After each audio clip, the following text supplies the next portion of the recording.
Buen día, mi nombre es Vania Danaí González Moreno y estudio en la Facultad de Contaduría y Administración del Campus Tijuana UABC.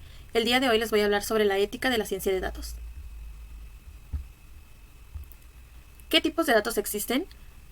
El autor Fernández nos dice que existen 6 tipos de datos. Los datos estructurados, que son datos que dependen de un modelo de datos y que se suelen representar en tablas. Los datos no estructurados, que son datos que no son fáciles de encajar en un modelo de datos, ya que el contenido es específico del contexto o este puede variar. Un ejemplo claro es un correo electrónico donde se pueden identificar fácilmente los elementos, pero no tienen una estructura que pueda encajar en un modelo, como ya se mencionó. También existen los datos de tipo de audio, video e imágenes que son fáciles de reconocer e identificar para el ojo humano, pero son difíciles de interpretar para las computadoras, quienes son las encargadas muchas veces de analizar los datos. También existen los datos gráficos, que suelen estar representados en, como su nombre los dice, esquemas gráficos, relacionando los objetos a través de nodos, bordes y otras figuras. Están también los datos generados por máquina, que es información que se crea automáticamente por un ordenador, proceso o aplicación u otra máquina, sin la necesidad de que un humano intervenga. Existe también lo que es el lenguaje natural, que es un tipo de datos difícil de procesar ya que requiere del conocimiento de técnicas específicas de ciencia de datos y lingüística. Es ambiguo por naturaleza debido a que el mensaje o la interpretación más bien del mensaje puede variar dependiendo de la persona que lo reciba. ¿Qué es el flujo de trabajo de la ciencia de datos? Bueno, un flujo de trabajo de un data scientist es una serie de pasos que le permiten convertir una cantidad numerosa de datos en información significativa para la toma de decisiones. Este flujo de trabajo le permite al data scientist asegurar de que todos los datos recopilados terminarán siendo filtrados adecuadamente hasta llegar a presentarse y comunicarse de una forma clara y entendible para el usuario final. Es importante mencionar que en este flujo de trabajo, si bien es una serie de pasos, no está limitado a que se sigan como cronológicamente, sino que dependiendo de las necesidades del data scientist, este puede retroceder en los pasos y seguir avanzando. Un ejemplo de esto es de que se dé cuenta a mitad del proceso que necesita recopilar más datos, entonces se regresa a la primera etapa y sigue continuando con el proceso. ¿De cuáles etapas estoy hablando?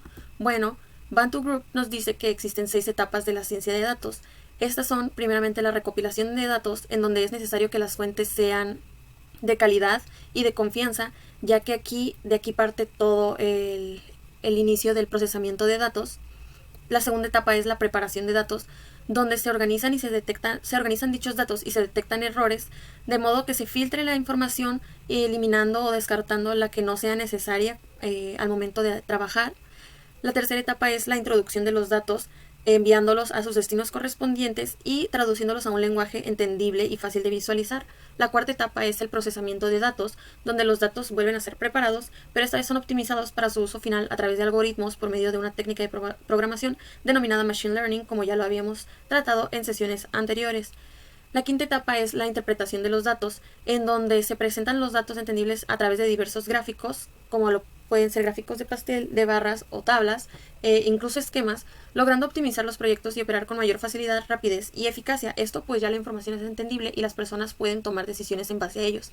La última etapa es el almacenamiento de datos, en donde los datos se almacenan para su uso ya sea inmediato o posterior, dependiendo del momento en el que se ocupe la información recabada. Y estos datos se van a conservar bajo la legislación de protección de datos que rige en el momento. Ahora, ¿cómo se pueden recopilar los datos? Existen diferentes formas de recopilar los datos, pero las principales pueden ser las encuestas, en donde se recaba información directamente de las personas a través de cuestionarios físicos o digitales, que altamente se recomiendan los digitales, pues son de fácil distribución, y pueden recopilar datos tanto cualitativos como cuantitativos. Otra forma de recopilar los datos es el seguimiento transaccional a través de plataformas de correo electrónico que permiten almacenar datos tan pronto como se generan, lo que resulta en una recopilación eficiente. Y otra forma de recopilar los datos es el seguimiento en línea. Esto se puede hacer a través de herramientas como los píxeles y las cookies que rastrean el comportamiento en línea de los usuarios en los sitios web, los que nos lleva al punto de la ética que vamos a tratar más adelante, donde se tiene que tener mucho cuidado con esta recopilación de datos y el uso que se les pretende dar. Otra forma de recopilar datos que no se menciona aquí, pero que puede ser importante, es el de la observación.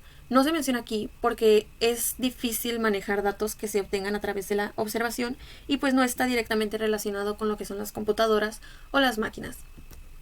Ahora, ¿en qué formato se pueden encontrar los datos? La biblioteca de la CEPAL nos habla de que existen diferentes formatos clasificados en contenedores, bases de datos, geoespaciales, de video, de sonido, estadísticas, imágenes, datos tabulares, de texto y archivo web. Cada uno de ellos tiene diferentes formatos como los que se enlistan en la siguiente diapositiva. Los más importantes que se pueden mencionar son los archivos, o más conocidos son los archivos zip, XML, CSV,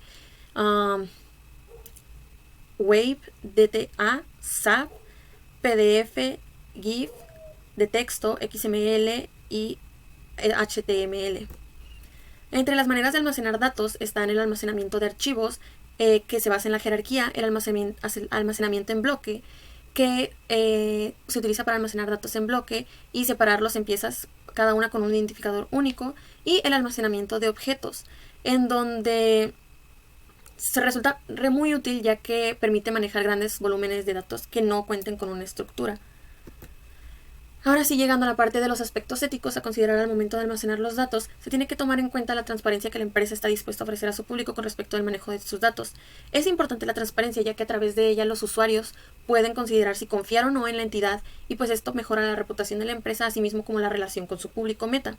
También se tiene que tomar en cuenta la privacidad a la que tienen derecho todos los usuarios de las plataformas y servicios que ofrezca la entidad y que pues hay que tener en cuenta que existen diferentes legislaciones que regulan este tema de la privacidad. También existe el tema de la discriminación algorítmica, en donde se rezaga o se separa, segrega a cierta clase de persona por X o Y motivo, y esto puede influir al momento de recopilar datos y pues no tomarlos en cuenta para su procesamiento y finalmente afecta a la información que resulta de todo el procesamiento de datos, lo que a su vez influye en la toma de decisiones que se vayan a tomar al final. Y bueno, eso es todo lo que tengo que ofrecer de mi parte para esta presentación. A continuación muestro las referencias bibliográficas que se usaron y pues les agradezco por su atención.